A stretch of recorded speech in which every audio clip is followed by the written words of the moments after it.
പിതാവിന്റെയും പുത്രന്റെയും പരിശുദ്ധാത്മാവിന്റെയും നാമത്തിൽ ആമേൻ. അമ്മേ പരിശുദ്ധ അമ്മേ, അമ്മേ പരിശുദ്ധ ദൈവമാതാവേ, കൃപാസനത്തിലൂടെ ഞങ്ങൾക്കും ഞങ്ങളുടെ ദേശത്തിനും അമ്മ മധ്യസ്ഥം തേടി തന്ന എല്ലാ അനുഗ്രഹങ്ങൾക്കും കൃപകൾക്കും ഞങ്ങളിപ്പോൾ ഹൃദയം നിറഞ്ഞ നന്ദി പറയുന്നു. അമ്മേ പരിശുദ്ധമ്മേ, ദൈവമാതാവേ, 2004 ഡിസംബർ 7 ഉച്ചകഴിഞ്ഞ് 2:30 കൃപാസനത്തിൽ സംഭവിച്ച അമ്മയുടെ പ്രത്യക്ഷപ്പെടലിനെ കുറിച്ച് തിരുസഭയ്ക്ക് സമർപ്പിച്ചിരിക്കുന്ന പഠനരേഖകളുടെ മേൽ സഭാത്മകമായ പഠനം ആരംഭിക്കുവാൻ ഞങ്ങൾ പ്രാർത്ഥിക്കുന്നു. അമ്മേ പരിശുദ്ധമേ, ഭൂസ്വർലോകങ്ങളുടെ രാജ്ഞിയായ അങ്ങേയ്ക്ക് ഭൗമസംരക്ഷണത്തിനായി പ്രപഞ്ചപ്രകൃതിയെ തന്നെ തിരുസഭ പ്രതിഷ്ഠിക്കുവാൻ ഈ പ്രത്യക്ഷീകരണം വഴി ഇടയാക്കണമേ. പരിശുദ്ധമേ, ജപമാല മാതാവേ, സകല കൃപാസനം പ്രാർത്ഥനയോടും ചേർത്ത് ഞങ്ങളിപ്പോൾ പ്രാർത്ഥിക്കുന്ന ഈ കുടുംബത്തിന്റെ പ്രത്യേക നിയോഗം പറ മക്കളെ.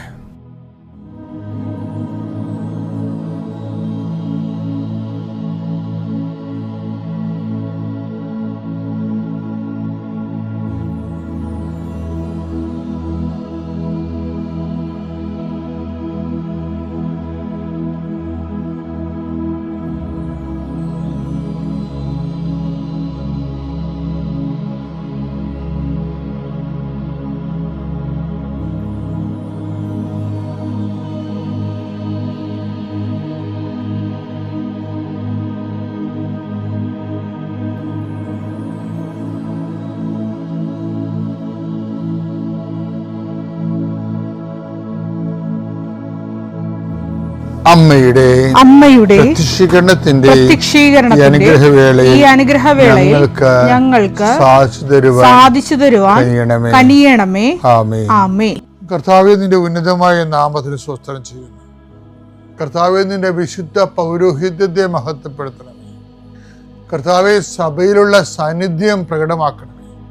40 വർഷം ഞാൻ അർപ്പിച്ച കുർബാനയുടെ യോഗ്യതയെ കൃപാസ്ഥാനത്താറെ ജീവനോടെ പ്രത്യക്ഷപ്പെട്ട പരിശുദ്ധ അമ്മയുടെ മാധ്യസ്ഥത്തിൽ ഞാൻ അങ്ങയുടെ മക്കൾക്ക് വേണ്ടി പ്രാർത്ഥിക്കുന്ന കർത്താവേ, ലോകം മുഴുവനും ഉണർന്നിരിക്കുന്ന സമയത്ത് ഈ പ്രാർത്ഥനയിൽ പങ്കെടുക്കുന്ന ഓരോ മക്കള്, ഇന്ന് കടന്നു പോകുന്ന ഓരോ വഴികള്, ഓരോ ഉദ്യമങ്ങള്, ഓരോ ജീവിത ലക്ഷ്യങ്ങള്, അമ്മേ പരിശുദ്ധമേ ദേവമാതാവേ, കൃപാസ്ഥാനത്താറെ ജീവനോടെ പ്രത്യക്ഷപ്പെട്ട അമ്മയുടെ സാന്നിധ്യം, സഞ്ചാരി മാതാവേ, സമയത്തിൻ്റെ അധികാരി, ഈ മക്കളുടെ കൂടെ പോകണമേ എന്ന് പ്രാർത്ഥിക്കുന്നു. കർത്താവെ, മനസ്സ് വേദനിക്കുന്ന എല്ലാ വിഷയങ്ങളും, അവരുടെ മനസ്സ് വേദനിപ്പിക്കുന്ന എല്ലാ വ്യക്തികളും ഇപ്പോഴും ഈശോയുടെ നാമം നിർവീര്യമാകട്ടെ. കർത്താവെ, മനസ്സ് വിഷമിപ്പിക്കുന്ന സാഹചര്യങ്ങൾ, ചെയ്തെടുക്കേണ്ട ഉത്തരവാദിത്തങ്ങൾ, മറ്റുള്ളവർ നമ്മളെ പഴി പറയാൻ സാധ്യതയുള്ള എല്ലാ വിഷയത്തിൻ്റെ മേലും കർത്താവിൻ്റെ കരുണ ചൊരിയുകയും നിങ്ങളെ കർത്താവ് ഇന്ന് നിലനിർത്തി തരികയും ചെയ്യട്ടെ. നിങ്ങൾ പോകുന്ന വഴികൾ, കണ്ടുമുട്ടുന്ന വ്യക്തികൾ, ചെയ്യുന്ന കാര്യങ്ങൾ, യാത്ര ചെയ്യുന്ന വാഹനങ്ങൾ, ഒപ്പിടുന്ന പേപ്പറുകൾ, കൈമാറുന്ന രേഖകൾ, കഴിക്കുന്ന മരുന്ന് എല്ലാം മാതാവിൻ്റെ മധ്യസ്ഥത്തിലെ യേശുനാമത്തിൽ അനുഗ്രഹിക്കപ്പെടുകയും നീ ദൈവത്തെ അനുഭവിക്കാൻ ഇന്ന് നിന്നെ സഹായിക്കുകയും ചെയ്യട്ടെ. നിത്യപിതാപുത്രനും പരിശുദ്ധാത്മാശ്രേഷ്ഠ നീക്കുവാണ്. വിശ്വാസ പ്രമാണം. സർവശക്തനായ പിതാവും ആകാശത്തിന്റെയും ഭൂമിയുടെയും സൃഷ്ടാവുമായ ദൈവത്തിൽ ഞാൻ വിശ്വസിക്കുന്നു. അവിടുത്തെ ഏകപുത്രനും ഞങ്ങളുടെ കർത്താവുമായ ഈശോമിശിഹായിലും ഞാൻ വിശ്വസിക്കുന്നു. ഈ പുത്രൻ പരിശുദ്ധാത്മാവിനാൽ ഗർഭസ്ഥനായി കന്യകാമറിയത്തിൽ നിന്ന് പിറന്ന് പൊന്തിയോസ് പീലാത്തോസിന്റെ കാലത്ത് പീഡകൾ സഹിച്ച് കുരിശിൽ തറയ്ക്കപ്പെട്ട് മരിച്ച് അടക്കപ്പെട്ട് പാതാളങ്ങളിൽ ഇറങ്ങി മരിച്ചവരുടെ ഇടയിൽ നിന്ന് 3-ാം നാൾ ഉയർത്ത് സ്വർഗത്തിലേക്ക് എഴുന്നള്ളി സർവശക്തിയുള്ള പിതാവായ ദൈവത്തിന്റെ വലതുഭാഗത്തിരിക്കുന്നു. അവിടെ നിന്ന് ജീവിക്കുന്നവരെയും മരിച്ചവരെയും വിധിക്കുവാൻ വരുമെന്നും ഞാൻ വിശ്വസിക്കുന്നു. പരിശുദ്ധാത്മാവിലും ഞാൻ വിശ്വസിക്കുന്നു. വിശുദ്ധ കത്തോലിക്കാ സഭയിലും പുണ്യവാന്മാരുടെ ഐക്യത്തിലും പാപങ്ങളുടെ മോചനത്തിലും ശരീരത്തിന്റെ ഉയർപ്പിലും നിത്യമായ ജീവിതത്തിലും ഞാൻ വിശ്വസിക്കുന്നു. ആമേൻ. സുഖസ്ഥനായ ഞങ്ങളുടെ പിതാവേ, അങ്ങയുടെ നാമം പൂജിതമാകണമേ. അങ്ങയുടെ രാജ്യം വരണമേ. അങ്ങയുടെ തിരുമനസ് സ്വർഗത്തിലെ പോലെ ഭൂമിയിലും ആകണമേ. അന്നു വേണ്ടുന്ന ആഹാരം ഇന്ന് ഞങ്ങൾക്ക് തരണമേ. ഞങ്ങളോട് തെറ്റ് ചെയ്യുന്നവരോട് ഞങ്ങൾ ക്ഷമിക്കുന്നത് പോലെ ഞങ്ങളുടെ തെറ്റുകൾ ഞങ്ങളോടും ക്ഷമിക്കണമേ. ഞങ്ങളെ പ്രലോഭനത്തിൽ ഉൾപ്പെടുത്തരുതേ, തിന്മയിൽ ഞങ്ങൾ രക്ഷിക്കണമേ. ആമേൻ. നന്മ നിറഞ്ഞ മറിയമേ, സ്വസ്തി. കർത്താവ് അങ്ങയുടെ കൂടെ സ്ത്രീകളിൽ അങ്ങ് അനുഗ്രഹിക്കപ്പെട്ടവളാകുന്നു. അങ്ങയുടെ ഉദരത്തിൻ ഫലമായി ഈശോ അനുഗ്രഹിക്കപ്പെട്ടവനാകുന്നു. പരിശുദ്ധ മറിയമേ, തമ്പുരാന്റെ അമ്മേ, പാപികളായ ഞങ്ങൾക്ക് വേണ്ടി ഇപ്പോഴും ഞങ്ങളുടെ മരണസമയത്തും തമ്പുരാനോട് അപേക്ഷിക്കണമേ. ആമേൻ. നമ്മൾ ഇന്ന് ഉടമ്പടിയുടെ നിത്യതയും അനുദിന ജീവിതവും ഒരുപോലെ അഭിസംബോധന ചെയ്യുന്ന ശക്തമായൊരു വചനം ഈ ദിവസങ്ങളിൽ എൻ്റെ ശ്രദ്ധയിൽപ്പെട്ടു. അത് 2 സാമുവേൽ 23:5. 2 സാമുവേൽ 23:5. അവിടുന്ന് എന്നോട് ശാശ്വതമായ ഉടമ്പടി ചെയ്തിരിക്കുന്നു. സുരക്ഷിതമായി സംവിധാനം ചെയ്ത ഉടമ്പടി. അതാണ് നമ്മുടെ ഉടമ്പടി പോലെയാണ്. ഉടമ്പടിയുടെ പ്രത്യേകത അതാണ്. സുരക്ഷിതമായി, ലൂപ്പ് ഹോൾ ഇല്ലാതെ, അതാണ് ഒഴികഴിവില്ലാതെ, പ്രസരണ നഷ്ടമില്ലാതെ സംവിധാനം ചെയ്ത ഉടമ്പടി. അവിടുന്ന് എന്റെ രക്ഷയും അഭിലാഷവും സാധിച്ചു തരും. ഉടമ്പടി ഏറ്റവും ഗുണം ഇതാണ്. രക്ഷ എന്ന് പറഞ്ഞാൽ നിത്യരക്ഷ, അഭിലാഷം എന്ന് പറയുന്നത് എന്താണ്? അനുദിന ആവശ്യങ്ങൾ. അപ്പൊ അനുദിന ആവശ്യങ്ങൾ നിത്യരക്ഷയും ഒറ്റ പാക്കേജിൽ കിട്ടണ എന്താണ്? അത് ഉടമ്പടിയാണ്. ഉടമ്പടിയിൽ ജീവിക്കുന്ന ആൾക്കാർ വളരെ പെർഫെക്റ്റ് ആയിട്ടുള്ള ദൈവത്തിൻ്റെ പ്ലാനും പദ്ധതിയും അനുസരിച്ച് പരിശുദ്ധാത്മാവ് രൂപകൽപ്പന ചെയ്ത ദൈവാനുഭവത്തിൻ്റെ, ദൈവസംരക്ഷണത്തിൻ്റെ കൃപാസനത്തിലാണെങ്കിൽ നടക്കുന്നത് അതിനേക്കാൾ ശക്തമായ ഉടമ്പടിയാണ്. കാര്യം മാതാവാണ് ഇതിൻ്റെ പ്രയോക്താവും മാധ്യസ്ഥയും ഉടമ്പടിയുടെ. അപ്പം മരിയൻ ഉടമ്പടി എന്ന് പറയുന്നതിൻ്റെ കാരണം അതാണ്. ഒരു മനുഷ്യൻ്റെ ഭൗതികമായ ഇല്ലായ്മകളിലും പരിഹാരമാകാൻ ക്രിസ്തുവിനെ അതിൻ്റെ അകത്ത് ഭാഗമാക്കാക്കുന്നത് ഒരു മരിയൻ കാഴ്ചപ്പാടാണ്. അതാണ് യേശുവിൻ്റെ അമ്മ അവനോട് അവർക്ക് വീഞ്ഞില്ല എന്ന് പറയണത്. അവർക്ക് അവിടെ ഇല്ലായ്മ പറയേണ്ട ആള് യേശു ആണെന്ന് ലോകത്തിന് ചൂണ്ടിക്കാണിക്കുന്നതും മറിയമാണ്. കാര്യം മറിയത്തിനെ ഹൃദയത്തിൽ സംഗ്രഹിച്ചു. മറിയം എന്താണ് ഹൃദയത്തിൽ സംഗ്രഹിച്ചതെന്ന് ഞാൻ എപ്പോഴും എന്നോട് തന്നെ ചോദിക്കും. ഇപ്പോഴും പരിശുദ്ധാത്മ പറയണത് യേശുവാണ് എല്ലാം. മനുഷ്യാവതാരത്തിൻ്റെ ദിവ്യരഹസ്യങ്ങൾ ആദ്യം കൈമാറിയ സ്ത്രീ, രക്ഷാകര ചരിത്രത്തിലെ ദൈവം ഏറ്റെടുത്ത് അനുഗ്രഹിച്ച് ദൈവം കൊടുത്ത പരിശുദ്ധ അമ്മ യേശു ആരാണെന്നുള്ള മുഴുവൻ വെളിപാടുകളുള്ള ആളാണ്. അതുകൊണ്ടാണ് ഈ ഇല്ലായ്മ വന്നപ്പോഴും യേശുവിൻ്റെ അമ്മ അവനോട് പറഞ്ഞു അവർക്ക് വീഞ്ഞില്ല. നമ്മുടെ ജീവിതത്തിൽ എന്ത് വന്നാലും മരിയൻ ഉടമ്പടിയിൽ എന്നും ഇതുപോലെ കനായിലെ കല്യാണത്തിൽ എന്നതുപോലെ നിൻ്റെ അമ്മ നിനക്ക് വേണ്ടി യേശുവിനോട് എന്നും നിനക്കത് ലഭിക്കുന്നത് വരെ അമ്മ നിൻ്റെ ആ ഉടമ്പടിയുടെ കാവൽക്കാരിയായിരിക്കും. അതുകൊണ്ടാണ് നമ്മൾ മരിയൻ മിഷൻ, അവൻ പറയണ പോലെ ചെയ്തെന്നാണ് മരിയൻ മിഷൻ. ആ മരിയൻ മിഷനിലാണ് നമ്മൾ നിൽക്കുന്നത്. അർത്ഥവത്തായിട്ട് ഊർജ്ജസ്വരമായിട്ട് ചെയ്യാൻ ദൈവം നമ്മൾ അനുഗ്രഹിക്കട്ടെ. പിതാവിൻ്റെയും പുത്രൻ്റെയും പരിശുദ്ധാത്മാവിൻ്റെയും നാമത്തിൽ. അതുപോലെ ആ കുട്ടിയുടെ അമ്മ വഴിയായിട്ട് എൻ്റെ വീട്ടിൽ വന്ന് എൻ്റെ അമ്മയോട് അനാവശ്യ കാര്യങ്ങൾ പറഞ്ഞു ഏൽപ്പിക്കുക. അതുപോലെ അവളുടെ സഹോദരൻ എന്നൊക്കെ പറഞ്ഞ് ഞങ്ങളൊക്കെ നല്ല ഏച്ചുള്ള ഒരു ആളാണ്. പുള്ളി ഒരുപാട് എന്നെ പറഞ്ഞത്, എന്നെക്കുറിച്ച് എന്നോട് വെറുപ്പ് കാണിക്കുക, എന്നെ വന്ന് കൊല്ലും എന്നൊക്കെയാണ് ആ കുട്ടിയുടെ അമ്മ പറഞ്ഞിരുന്നത്. അങ്ങനെയുള്ള കാര്യം എന്തിനാന്ന് എനിക്ക് ഇന്നും അറിയില്ല. ഒരിക്കലും ഞങ്ങൾക്കിടയിൽ ഒരു കോമ്പറ്റീഷനില്ല. കാരണം ഞാൻ ക്ലാസ്സിലെ ഏറ്റവും പുറകെ കിടക്കുന്ന കുറച്ച് 50 പേരുള്ള ക്ലാസ്സിൽ ആ കുട്ടി ഏറ്റവും ടോപ്പ് 5 പെട്ട ഒരാൾ. സൗന്ദര്യം ആ കുട്ടി പറഞ്ഞ പോലെ ആ കുട്ടിക്കാണ് കൂടുതൽ. സ്കിൻ കളറുണ്ട്. പിന്നെ അല്ലാതെയുള്ള എക്സ്ട്രാ കരിക്കുലർ ആക്ടിവിറ്റീസ് വരുമ്പോൾ അതിലൊക്കെ ആ കുട്ടി ടോപ്പാണ്. ഞാൻ ഇതിലൊന്നുമല്ല, എനിക്കൊന്നും അറിയില്ല, ഒന്നുമില്ല. അപ്പം ആ കുട്ടി പറഞ്ഞ പോലെ ഞാൻ കഴിവില്ലാത്ത ആളായിരിക്കാം. പക്ഷേ അങ്ങനെ ഒരാളോട് ഒരിക്കലും ഒരു കോമ്പറ്റീഷൻ വരാത്തിനിടയ്ക്കും എന്നോട് എന്തിനാണ് ശത്രുത എന്ന് എനിക്ക് ഇന്നും അറിയില്ല, അന്നും അറിയില്ല. അതുകൊണ്ട് തന്നെ അത്രയും വർഷമായിട്ട് ആ പക എൻ്റെ മനസ്സിലായി. എനിക്ക് ഭയങ്കര വിദ്വേഷം, അതൊരിക്കലും ക്ഷമിക്കാൻ എനിക്ക് പറ്റിയിട്ടില്ല. അത് ഉടമ്പടി എടുക്കുന്ന സമയത്തൊന്നും ഞാനതിനൊരു പ്രശ്നമായിട്ടോ അല്ലെങ്കിൽ ഒരു സംഭവമായിട്ടോ, കാരണം അത് മനസ്സിന് പോവില്ല. ഒരുപാട് ധ്യാനം കൂടിയപ്പോൾ ഞാൻ പറഞ്ഞിട്ടുള്ളത് അതെന്ത് ചെയ്താൽ പോവില്ലത്. കാരണം എൻ്റെ രൂപം മാറാതെ എനിക്ക് ഒരിക്കലും ആ കൊച്ചിനോട് ക്ഷമിക്കാൻ പറ്റില്ല. അത്രയും വൈരാഗ്യമായിരുന്നു എൻ്റെ മനസ്സിൽ. ആ കൊച്ചു ചത്തു പോകണം എന്ന് ഞാൻ പ്രാർത്ഥിച്ചിട്ടുണ്ട്, ആഗ്രഹിച്ചിട്ടുണ്ട്. ഓപ്പണായിട്ട് പറയുകയാണെങ്കിൽ അത് തന്നെയാണ് സത്യം. ഇവിടുന്ന് ഉടമ്പടി എൻ്റേതായിട്ട് മാറി ഞാൻ ആദ്യമായിട്ട് ചെയ്യുന്നത് തന്നെ തൈലം ഒരു കുഴമ്പ് പോലെ എൻ്റെ കയ്യിൽ ഫുള്ളായിട്ട് എടുത്ത് എൻ്റെ ഫേസ് ഫുൾ അപ്ലൈ ചെയ്തിട്ടുണ്ട്. ആ ഫസ്റ്റ് ഉടമ്പടിയുടെ ഫസ്റ്റ് നൈറ്റിൽ ഞാൻ കിടന്നുറങ്ങുന്നത്. കാരണം എനിക്ക് ഞാൻ ഏറ്റവും കൂടുതൽ വേദനിച്ച, എനിക്ക് എൻ്റെ ജീവിതത്തിൽ ഏറ്റവും ആദ്യം കിട്ടേണ്ട അനുഗ്രഹം അതായിരുന്നു. ഞാൻ മാതാവിനോട് ഈശോയോട് ചോദിച്ചിട്ടുണ്ട്, എനിക്കൊരു ക്യാൻസർ അല്ലെങ്കിൽ ഒരു ക്യാൻസർ വന്ന ഒരാൾക്ക് പോലും രണ്ടുണ്ട് ഓപ്ഷൻ, ഒന്നേ റിക്കവറി അല്ലെങ്കിൽ നമ്മൾ മരിക്കും. ആ ഒരു ഇതിലുണ്ട്, ഏതിലും സംഭവിക്കും. ഇതെന്ന് പറഞ്ഞാൽ മനസ്സിനേക്കുന്ന മുറിവ്, ഇതെന്ത് സംഭവിച്ചാലും പോവില്ല, നമ്മൾ ജീവിതം മുഴുവൻ വേദനിച്ചുകൊണ്ടിരിക്കും. അതായിരുന്നു എൻ്റെ അവസ്ഥ.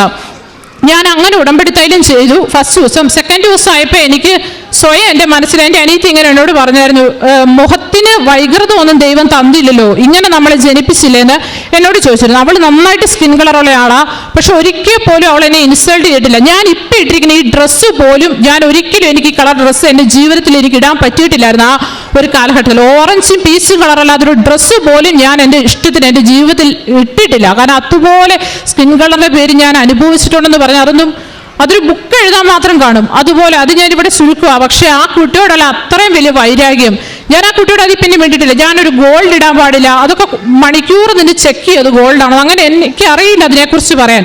പക്ഷെ ആ കുട്ടിയോട് അത്രയും വർഷം ഞാൻ ആ കുടുംബത്തോടും ആ കുട്ടിയോടും സൂക്ഷിച്ചത്. അവളുടെ പപ്പ ഒഴികെ ചേട്ടൻ അമ്മയോടെല്ലാം എനിക്ക് ദേഷ്യമായിരുന്നു.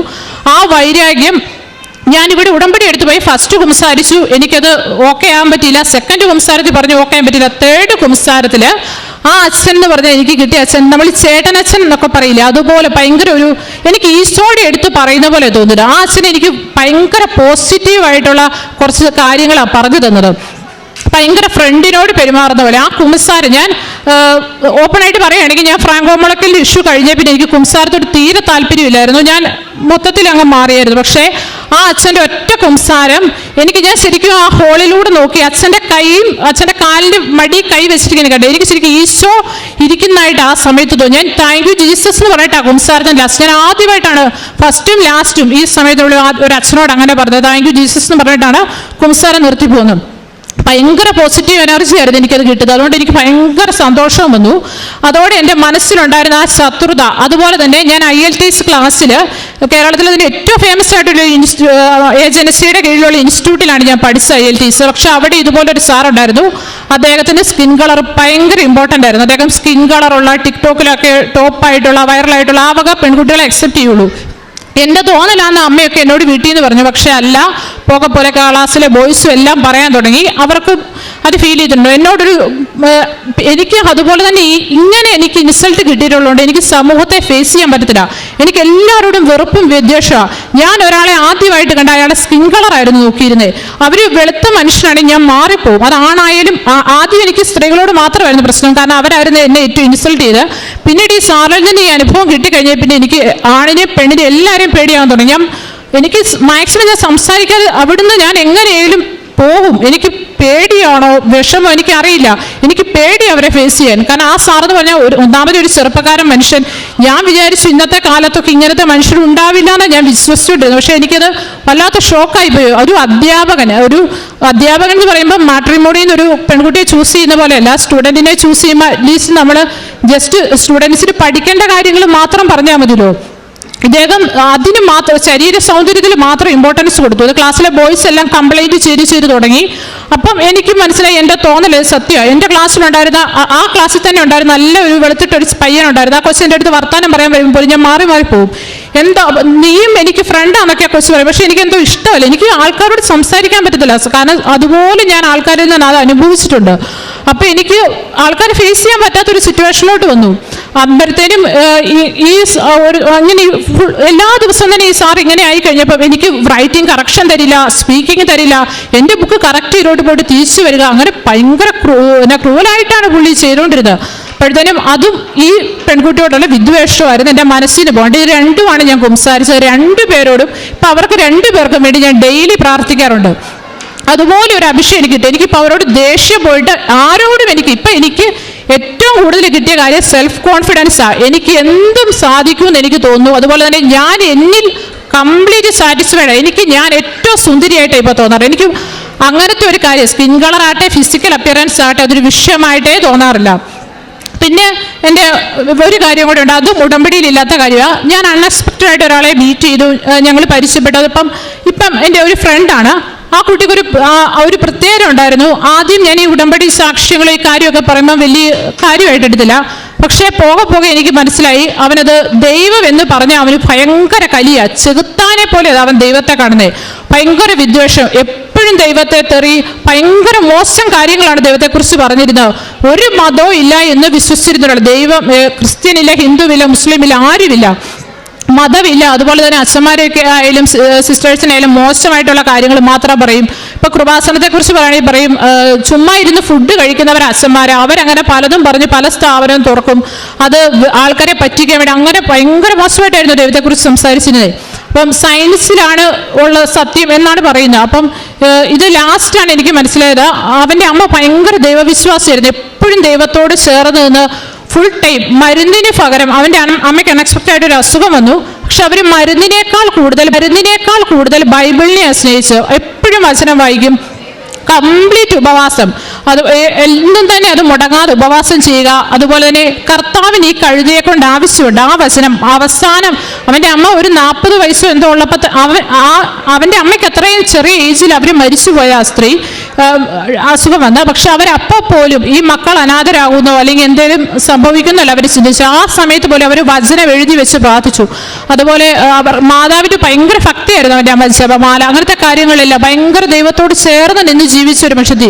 അവരുടെ ലൈഫിൽ എന്ന് പറഞ്ഞാൽ ഒരുപാട് സ്ട്രഗിൾ ചെയ്ത്, അത് ഞാൻ എക്സ്പ്ലെയിൻ ചെയ്തില്ല കാരണം മറ്റൊരാളുടെ പേഴ്സണൽ കാര്യമുള്ളൂ. അതുപോലെ വന്ന ഒരു വ്യക്തി ഒരിക്കൽ പോലും ദൈവത്തെ ഇതായിട്ട് പറഞ്ഞിട്ടില്ല. എപ്പോഴും ഇവനും ചെറുപ്പത്തിൽ അതുപോലെയായിരുന്നു, ഫുൾ ടൈം പ്രാർത്ഥന, അച്ഛനോ പാസ്റ്ററോ ആകാമെന്ന് എല്ലാവരും പറയുമായിരുന്നു എന്ന് പറഞ്ഞു. പക്ഷേ അമ്മയെ ദൈവം വിളിച്ചു കഴിഞ്ഞപ്പോൾ അത് ദൈവത്തോട് ഭയങ്കര വിദ്വേഷവും വൈരാഗ്യമായി.